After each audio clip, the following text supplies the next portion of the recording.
Φίλες και φίλοι, έχω τη χαρά και την τιμή να έχω κοντά μου τον χειρουργό, ουρολόγο, ανδρολόγο Αντώνη Λογοθέτη, με τον οποίο θα μιλήσουμε για ένα θέμα που απασχολεί πάρα πολλούς άνδρες και είναι ο καρκίνος του προστάτη. Κύριε Λογοθέτη, ευχαριστώ πάρα πολύ για την αποδοχή της πρόσκλησης στην εκπομπή. Εγώ σας ευχαριστώ, χαίρομαι πολύ που είμαι εδώ. Αρχικά θα ήθελα, γιατρέ μου, να μας εξηγήσετε τι ονομάζουμε καρκίνο του προστάτη και ποια τα ποσοστά σήμερα. Είναι ένα αδενοκαρκίνωμα. Εμφανίζεται κυρίως στην περιφερική ζώνη του προστάτη, δηλαδή την πιο ακριανή ζώνη του, και είναι αρκετά συχνός. Είναι ο δεύτερος σε συχνότητα εμφάνισης. Έχουμε περίπου 6.000-6.500 περιστατικά κάθε χρόνο στην Ελλάδα. Δεν είναι σπάνιος, αλλά ευτυχώς δεν είναι θανάσιμος συνήθως. Αυτό είναι πολύ θετικό. Ποιοι είναι οι προδιαθεσικοί παράγοντες? Κυρίως υπάρχει μια κληρονομικότητα. Αν έχεις πατέρα ή θείο που να έχει καρκίνο προστάτη, υπάρχει αυξημένο ποσοστό επανεμφάνιση και σε σένα του καρκίνου προστάτη. Επίσης υπάρχει κάποια σύνδεση με γονίδιο, όπως με τα γονίδια του καρκίνου του μαστού. Οπότε, αν για παράδειγμα η μαμά ή η θεία έχει καρκίνο του μαστού, μπορεί ο γιος να αποκτήσει? Υπάρχει αυξημένος κίνδυνος, ναι. Μάλιστα. Οπότε θα πρέπει να γίνεται πιο νωρίς ο πρώτος έλεγχος? Συνήθως κάνουμε στην ηλικία των 40 ετών μια βασική μέτρηση, μια αρχική μέτρηση του PSA. Να ξέρουμε πού βρίσκεται το αρχικό επίπεδο. Από εκεί και πέρα, ανάλογα με το πού βρίσκεται αυτή η αρχική μέτρηση του PSA, μπορούμε να ορίσουμε τη συχνότητα με την οποία θα γίνεται η μέτρηση του PSA. Σε κάποιους πρέπει να γίνεται κάθε χρόνο, σε κάποιους μπορούμε να το καθυστερήσουμε έως και 8 χρόνια.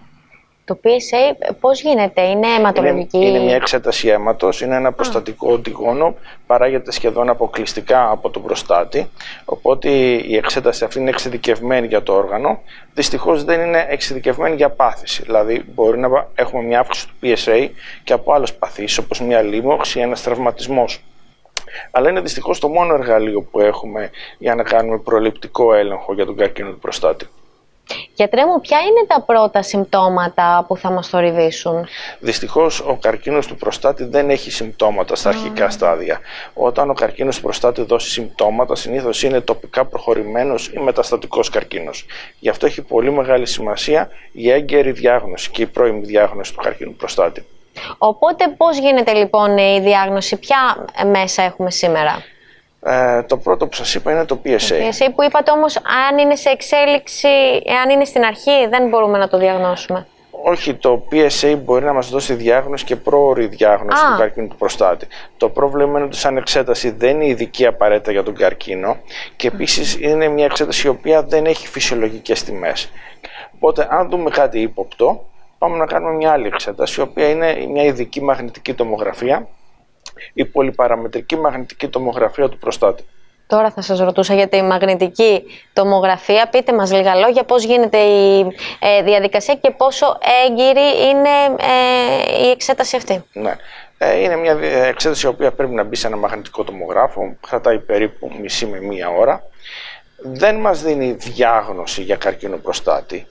Αυτό που μας βοηθάει πάρα πολύ είναι να κρίνουμε ποιοι ασθενείς είναι υποψήφοι για βιοψία προστάτη. Οπότε σου δίνει μια βαθμονόμηση κατά PIRADS, η μαγνητική τομογραφία, από 1 έως 5, που στο 1 είναι χαμηλή πιθανότητα για κλινικά σημαντικό καρκίνο προστάτη, στο 5 έχεις υψηλή πιθανότητα για κλινικά σημαντικό καρκίνο προστάτη. Οπότε ασθενείς που έχουν ένα PIRADS από 3 και πάνω είναι υποψήφιοι για να κάνουν βιοψία, γιατί μόνο η βιοψία θα μας δώσει την τελική διάγνωση του καρκίνου.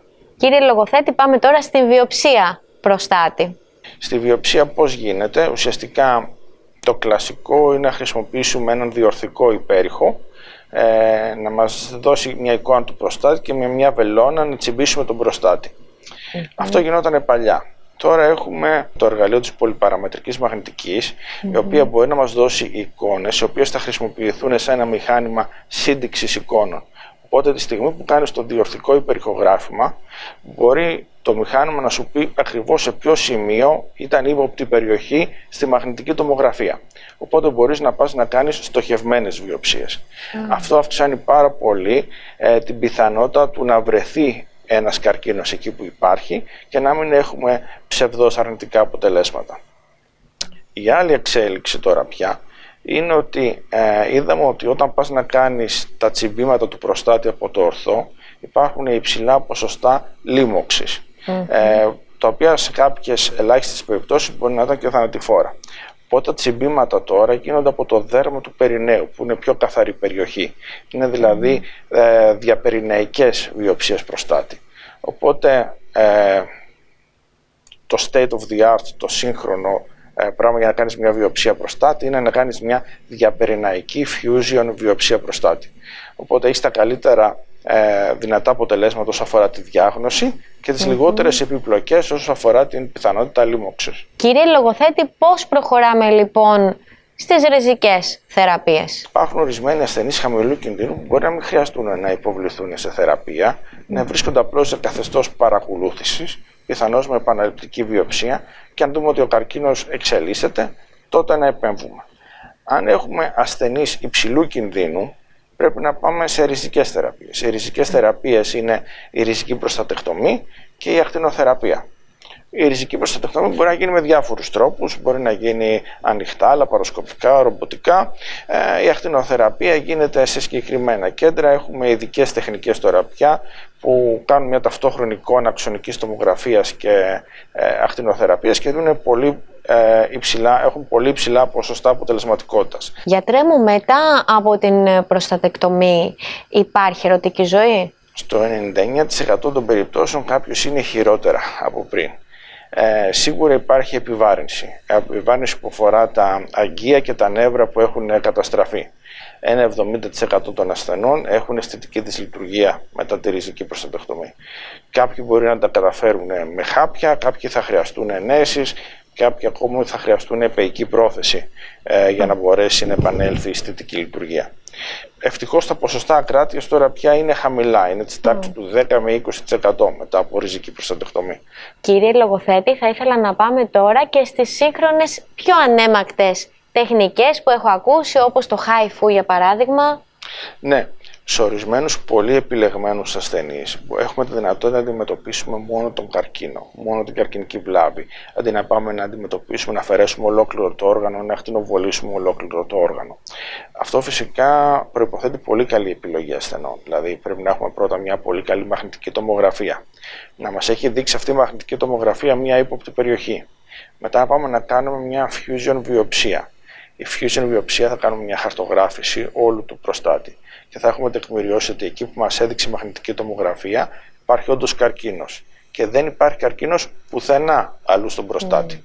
Οπότε με αυτά τα δεδομένα μπορούμε να κάνουμε μια εστιακή θεραπεία.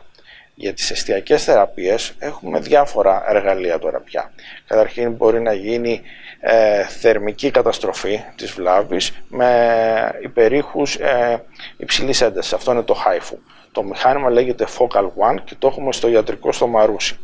Αλλά έχουμε και άλλη επιλογή, η οποία είναι μη θερμική καταστροφή, δηλαδή έχουμε συστήματα ηλεκτροδιάτρησης, οπότε μπαίνουν βελόνες στο περίνεο, διοχετεύεται ρεύμα ανάμεσα στις βελόνες.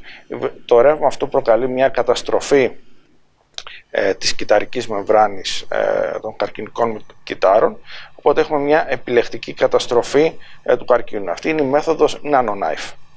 Τα νέα είναι πολύ αισιόδοξα, πραγματικά. Η επιστήμη έχει προχωρήσει πολύ. Ευχαριστώ πάρα πολύ, γιατρέ μου, για τις πολύτιμες πληροφορίες και συμβουλές που δώσατε στο κοινό μας για ένα τόσο συχνό θέμα που αφορά νομίζω όλους τους άνδρες. Εγώ σας ευχαριστώ για τη δυνατότητα που μου δώσατε για ενημέρωση, γιατί η ενημέρωση είναι ότι πολυτιμότερο μπορούμε να προσφέρουμε στον κόσμο. Και η καλύτερη θεραπεία είναι η πρόληψη και η έγκαιρη διάγνωση.